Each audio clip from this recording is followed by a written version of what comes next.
15 years ago, my ex-husband cheated on me with his childhood friend and even had a child with her, leading to our divorce. After the divorce, I suffered harassment from his affair partner and was eventually forced to quit my job.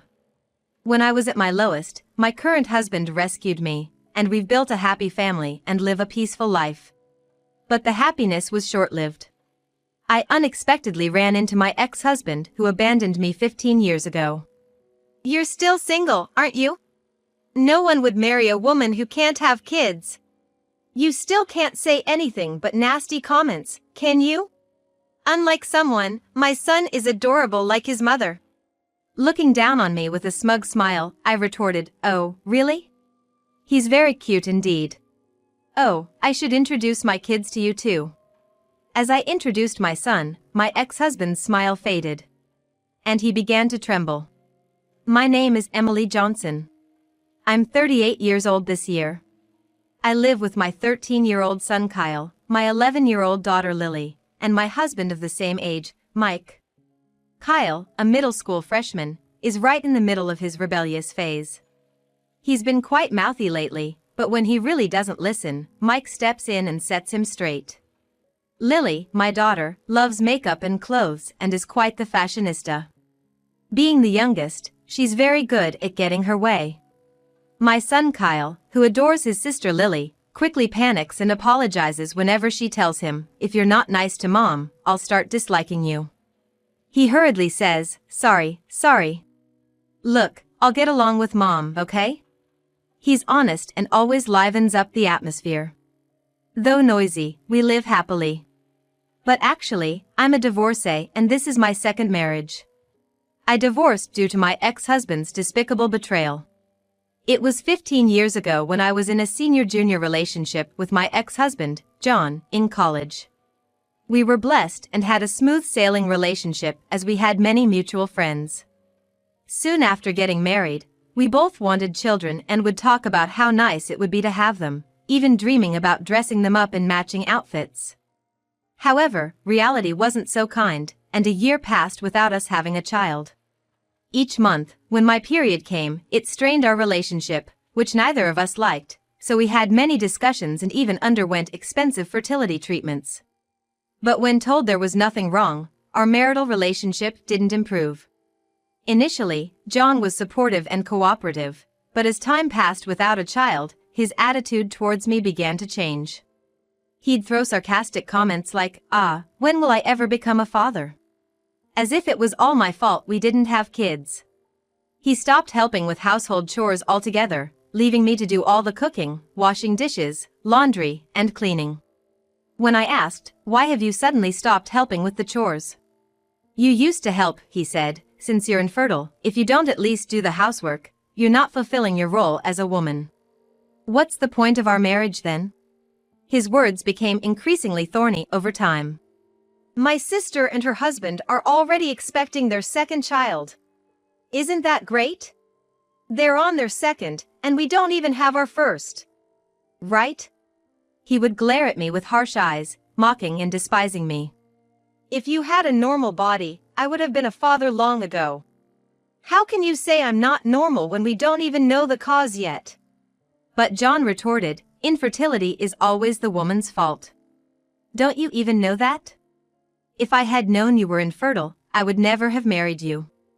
Show some remorse." His words pierced my heart. I also started receiving calls from my in-laws saying, "We want to see our grandchild soon." At first, I brushed it off, saying, "It's only been a year. These things take time," but maybe that was a mistake because my mother-in-law's attitude became harsher. She'd say, "You're useless if you can't have children." My daughter had one right away. "You're the only defective one." I felt pressured every day. One day, my close friend Sarah invited me out for drinks.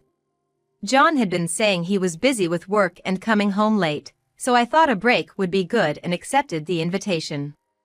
Then Sarah revealed a shocking truth. "I've wanted to see you for a long time, Emily. There's something I need to tell you. I've missed you too." "So, what did you want to talk about?" "Emily, do you remember Jessica?" Jessica was John's childhood friend. They lived near each other as kids and their parents were close. Jessica and I went to the same university, and now she works at my company.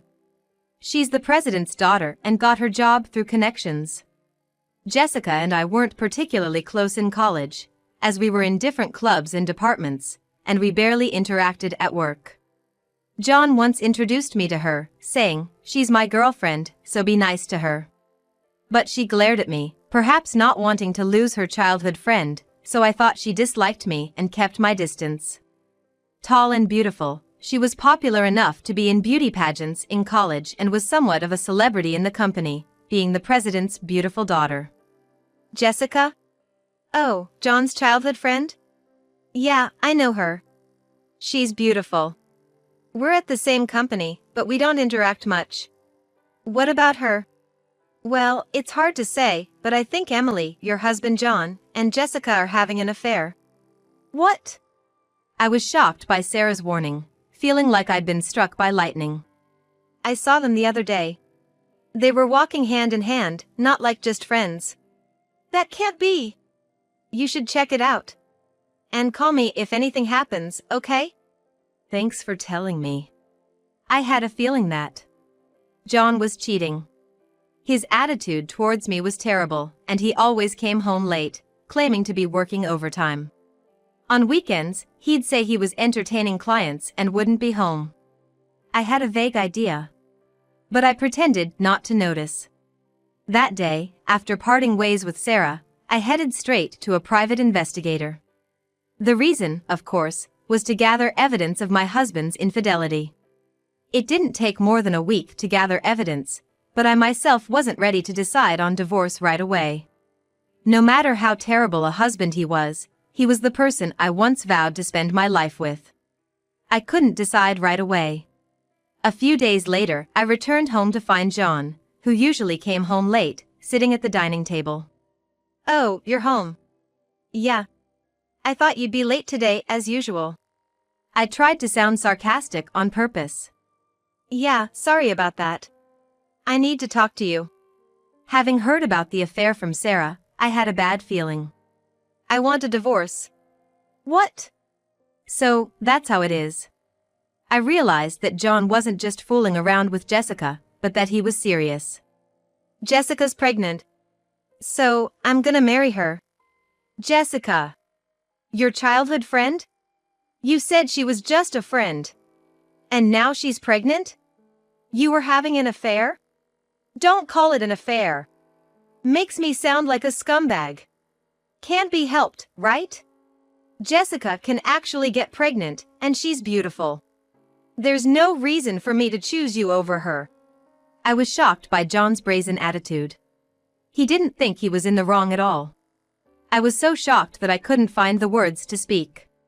Seeing me silent, John scoffed and said, "Even my mom kept nagging me to divorce you. She always liked Jessica more. She's beautiful, kind, and can have kids. My mom will be happy with this." In the end, my mother-in-law and husband had always preferred Jessica. I was so sad that tears started to flow. Well, I've packed my things and I need to leave for the sake of the child that's about to be born. Saying that, John left the house. I didn't have the energy to stop him. Later, I was unilaterally sent divorce papers. There was a note attached, written by a woman. "Please divorce my husband quickly." The contradictory words made question marks pop up over my head. I wanted to retort, "You're the one who stole my husband." Seeing those words, I finally came to my senses. Why am I the one being blamed? I couldn't just silently go through with the divorce. With that thought, I took the evidence I had gathered from the private investigator and filed for divorce mediation. A few days after filing, I received a call from an unknown number. Wondering who it could be, I answered the phone to hear a woman's voice screaming, "What do you think you're doing? Why are you suing us?" It was Jessica, the affair partner. Well, it's obvious, isn't it? I know all about your infidelity. It's only natural for me to ask for alimony. Alimony? I have a baby in my belly. You're really gonna demand money at a time when we'll need it most? Who's the real monster here? You sleep with a married man and have the nerve to say that to me. It's your fault for being infertile, you terrible woman. Her high-pitched screaming hurt my ears. Anyway, I intend to settle this divorce, including alimony, in court. Let's discuss this further in the proper setting. With that, I hung up the phone. Later, thanks to the evidence I had, the mediation recognized John and Jessica's relationship as adultery. John, unhappy with this, tried to blame my infertility, but it was dismissed as unreasonable since no test results had confirmed me as the cause within just a year of marriage. I received $40,000 in alimony from John and $20,000 from Jessica, both paid in one lump sum. I didn't want a prolonged, messy payment schedule and a lingering connection to them. This is how our divorce was finalized. However, my suffering didn't end there. Since John, Jessica, and I all attended the same university, the affair scandal became a topic of gossip among many friends. According to a close friend, the rumor was that I had hidden my infertility and tricked John into marriage. Some people even sympathized with John and Jessica. How awful! Jessica and I worked at the same company, and she spread unfounded rumors there too.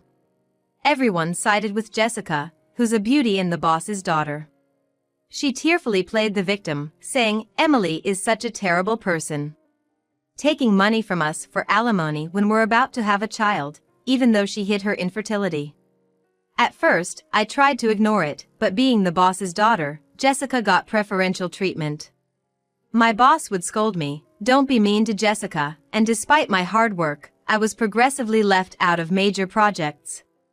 Eventually, I was mentally cornered and chose to resign. While I was looking for a new job, I received a headhunting offer from another company. They said, "We need someone as diligent and talented as you." At my new job, I was amazed at how freely I could work. My new boss paid close attention to each employee. There was none of that favoritism or nepotism like at my previous company. I found myself drawn to this wonderful boss. That's how I met my current husband, Mike. When I was at my lowest after a terrible split from my ex-husband, he kindly supported me. After several dinners together, we started talking not just about work, but about our personal lives too, and our relationship developed. Things went well between us, and thankfully, Mike proposed to me. However, having been rejected by my ex-husband for infertility, I had many fears about marriage and confessed to Mike that I might be infertile. Then, looking at me earnestly, Mike said, "Of course, I'd be happy if we could have a child together in the future. But the most important thing is that I love you, Emily. You're important to me. So even if we can't have children, I will always be by your side." He hugged me gently. I was so happy. I thought I wanted to spend my life with this man and decided to marry Mike. Soon after our marriage, we had our first child, Kyle, followed by our daughter, Lily. Perhaps not getting pregnant with my ex-husband was a matter of timing or compatibility. Raising children is hard, but we're living happily. Then one day, I attended a friend's wedding. During the middle of the ceremony, when it was time for greetings and mingling, I stepped out to go to the bathroom and saw my ex-husband John, whom I hadn't seen in 15 years. Ugh! Why is he here? I panicked for a moment, my mind going blank. But then I remembered that today's bride and groom were friends from college. It made sense for John to be there. I tried to ignore him and walk past, but he called out loudly, "Hey!" So he noticed me. "What? You've put on weight, haven't you? It's been so long since I've seen you." John, seemingly drunk, talked loudly and spat while speaking. "You haven't changed a bit," I added in my mind, still as unpleasant as ever. Then John called his family over. There was Jessica and their son. Seeing my face, Jessica smirked and said, "Oh, it's been a while. Have you gained weight? Is it stress eating?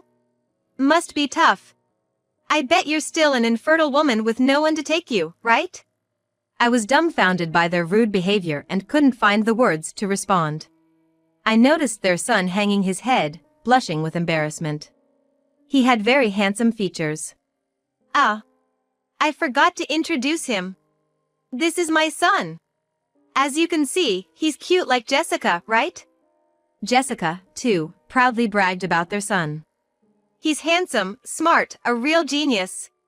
Sorry to say, it seems like we're the only happy ones here. They praised their son and looked down at me with smug smiles. However, their son seemed unhappy with his parents' behavior. Seemingly displeased with them belittling someone else. He must be a very kind boy, I thought. But I had no time to deal with them. As I turned to leave, John grabbed my arm tightly, stopping me. So, you cause our divorce because of your infertility, and then you have the nerve to extort money from us? John was still holding a grudge about something that happened 15 years ago. If anyone should hold a grudge, it's me.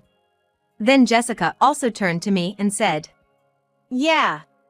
You're a single, infertile woman, why would you need money? Families with children like us need it more, don't you think? Pay us back double the amount you took from us at that time.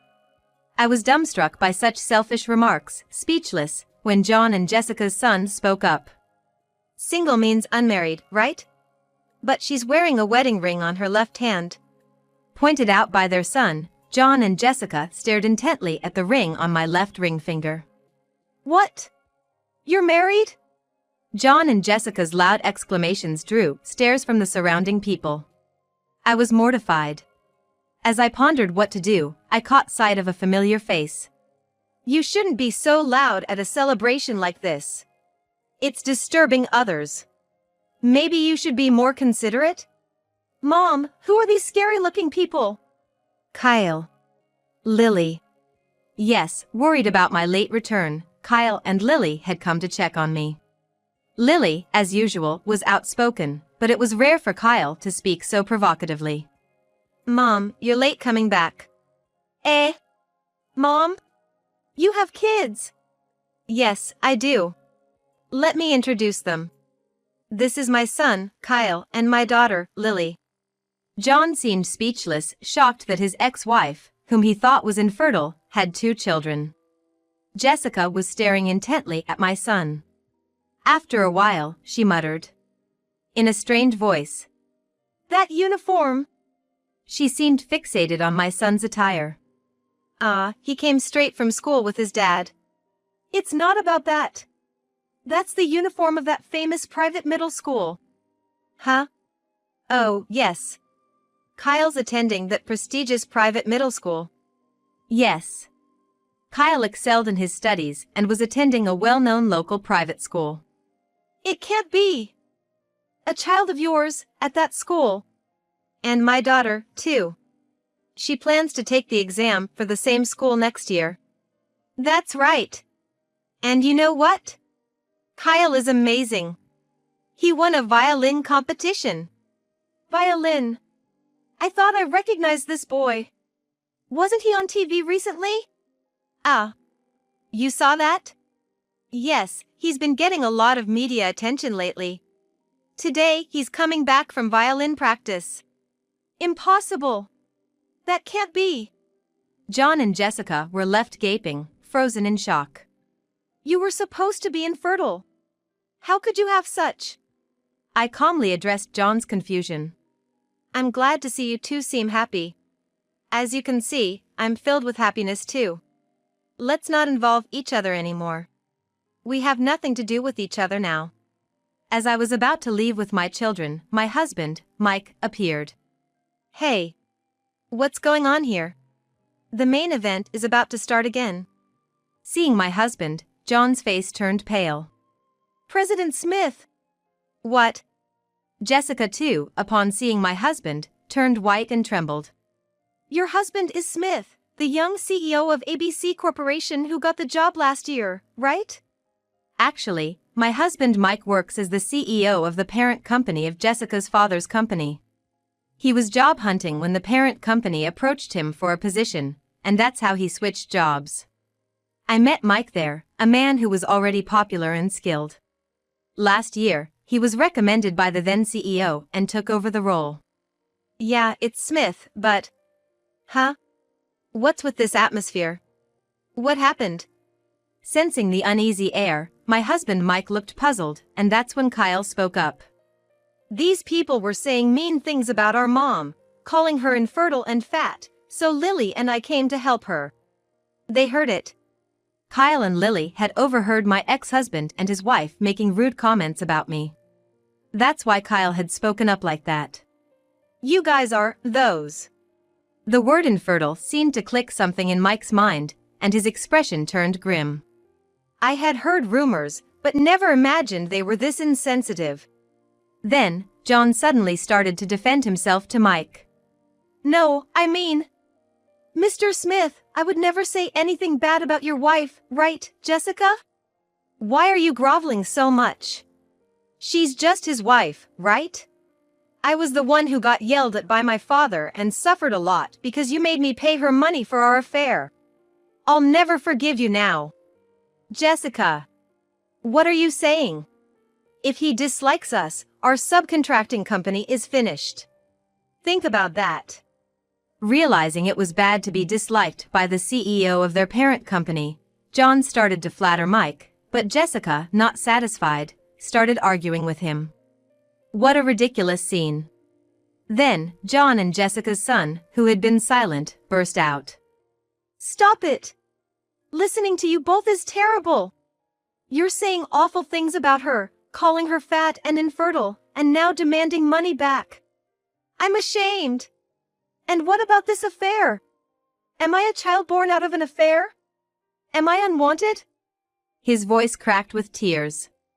John and Jessica started to fumble for words. Well, that's not...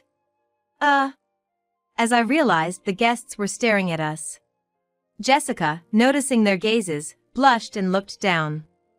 Although I still can't forgive John and Jessica, their son seems to be a just and kind boy. He's innocent in all this. Thinking this, I was about to comfort their son, when my husband Mike spoke first. Thank you. You stood up for my wife. You really are a kind boy, he said, gently patting the boy's head. I followed with a smile. But maybe I am a bit overweight. That's not true. Well, actually, I'm pregnant. My belly's getting bigger, I said, stroking my belly. I'm currently pregnant with our third child. And on maternity leave.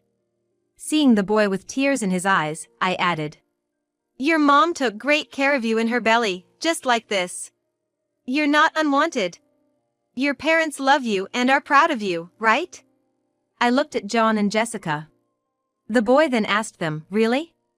In a hurry, they both nodded vigorously and said, yeah. You're our pride and joy.